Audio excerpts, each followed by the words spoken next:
আসসালামু আলাইকুম। কিছুক্ষণ আগে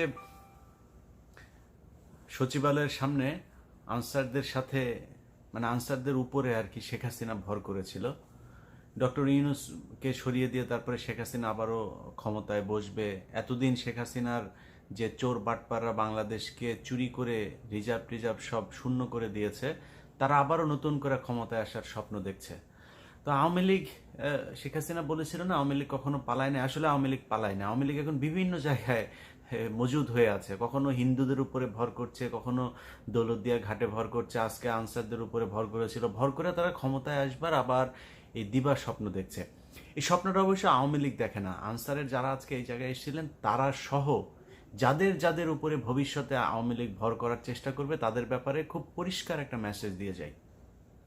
এটা কোনো বিশ্লেষণ বা কোনো কিছু না, একদম প্র্যাকটিক্যালি যা ঘটছে সেইটা নিয়েই আপনাদেরকে শুধু কিছু নমুনা দিয়ে যায় সামনে। দেখেন, এই গেল 15 বছরে শেখ হাসিনা শুধু নিজে বিপদে পড়ে নাই। শেখ হাসিনা পুরো বাংলাদেশে তার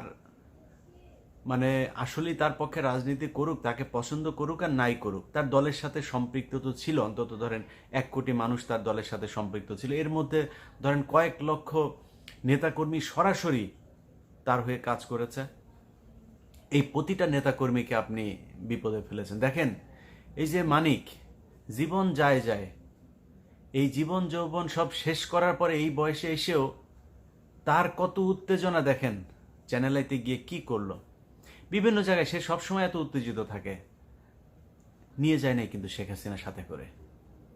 ইভেন দেখেন, পলকের মতো শেখ হাসিনার কোলে কোলে চড়তো যিনি, মা মা বলে ডাকতো, সেই মায়ের বিরুদ্ধে এখন রিমান্ডে যায় আপনার বক্তব্য দিচ্ছে যে তার মাকে সে বলেছিল ক্ষমতা থেকে স্টেপ ডাউন করার জন্য, সেই স্টেপ ডাউন করে নাই।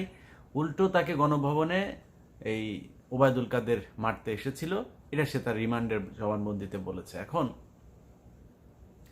এই যে উনি যে 161 দিচ্ছে বা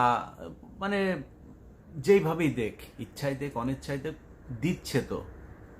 এখন এটা যে দিচ্ছে, এই মানুষগুলি কিন্তু এতদিন ধরে তার খুব কোলের মধ্যে বসা ছিল।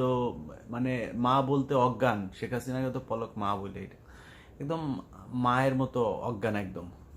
ওরা তো আবার আপা বলে মাও বলে, দুইটাই বলে। তো মায়ের মতো দেখতো, আপা বলে ডাকতো। তো এই মা আপাকে এত শ্রদ্ধার জায়গায় রেখে আজকে কিন্তু সরে গিয়েছে। কেন সরে গিয়েছে জানেন? কারণ পলক দেখেছে যে আমার আম্মা আমাদেরকে কোনো নোটিশ টোটিস না দিয়ে নিজে ভাইয়া গেল, আমাদেরকে একটু ভাগার সুযোগ দিল না।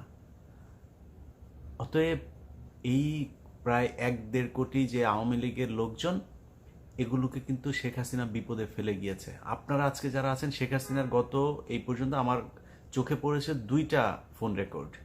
সে বাংলাদেশে বিভিন্ন তার নেতা কর্মীদের সাথে একটা কথা বলছে কার সাথে, বরগুনাতে এক আওয়ামী লীগের নেতার সাথে। ওই নেতা তো মনে করেন ফোন, শেখ হাসিনার ফোন পায় ওর কাপড় টাপড় খুইলা না পারে, উত্তেজনায় শেষ। তো এই এত উত্তেজিত সেই নেতা, সে ওই লেভেলের না, শেখ হাসিনার ফোন রিসিভ করার মতো না, কিন্তু তাকে ফোন করেছে। এইটাতেই তার মনে করেন স্বপ্নদোষ হয়ে যাওয়ার অবস্থা। তো কেন শেখ হাসিনা তাকে ফোন করছে? কারণ শেখ হাসিনার এখন ওই জায়গাতেই ভর করতে হবে। উপর লেভেল তো সব মনে করেন আটক, এখনো ক্যান্টনমেন্টে, জেলখানায়, নানানভাবে নানান দিকে দেশ থেকে বের হয়েছে কিছু। এখন তো এই মিড লেভেলে এসেই তো তাকে কথা বলতে হবে। জেলা সভাপতি, উপজেলা সভাপতি, এই লেভেলের আওয়ামী লীগ নেতাদের সাথে তার কথা বলতে হবে। কিন্তু ওই ব্যক্তির যে উত্তেজনা আমি দেখলাম, এই ধরনের উত্তেজনা কিন্তু অনেকের ভেতরে হইতে পারে। সো উত্তেজনা করে, জামা কাপড় নষ্ট না করে, একটা জিনিস শুধু মাথায় দিয়ে রাখি, শেখ হাসিনা আপনাদেরকে উস্কানি দিয়ে আপনার জীবন নিরাপত্তাহীন করে তুলছে। শেখ হাসিনা সে নিজেও জানে সে যে ক্ষমতায় আসতে পারবে না। কেন জানেন?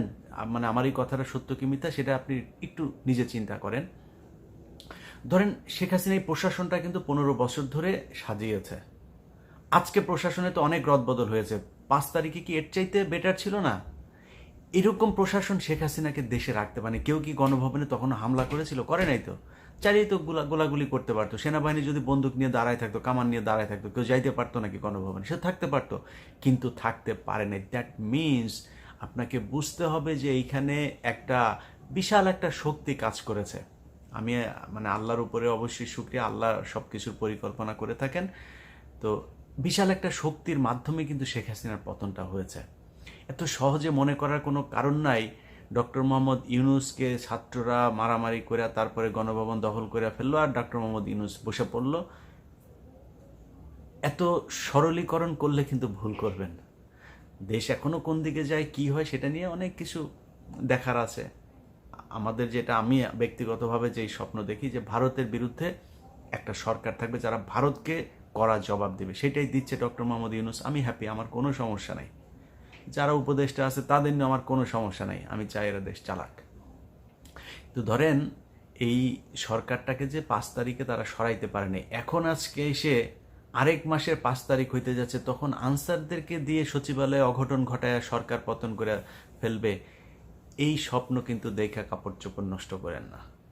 তো আমি এই কথাটা বলার জন্যই আজকে আপনাদেরকে এই ভিডিওটা শর্ট তৈরি করা, যে এই পর্যন্ত যত মানুষকে শেখ হাসিনা নতুন নতুন করে এইভাবে করার চেষ্টা করছে, আপনার দেশের পরিস্থিতি ঘোলাটে করার চেষ্টা করছে, তারপর আপনাদেরকে বোঝাচ্ছে যে হ্যাঁ এরকম করবা এরকম করবা, এরপরে তোমার পেছন পেছন দেখবা সেনাবাহিনীর কামান টামান সব চলে আসছে, এসে দেখবা ডক্টর মোহাম্মদ ইউনূসের সাথে যুদ্ধ করা শুরু করে দিয়েছে, আবার আমাকে দেশে নিয়ে গেছে।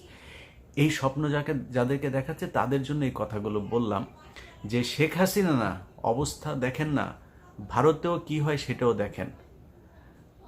আপনাকে আবারও বলি, বাংলাদেশের আজকের যে পরিস্থিতি, এটা খুব সহজভাবে এই জায়গায় চলে আসে নাই।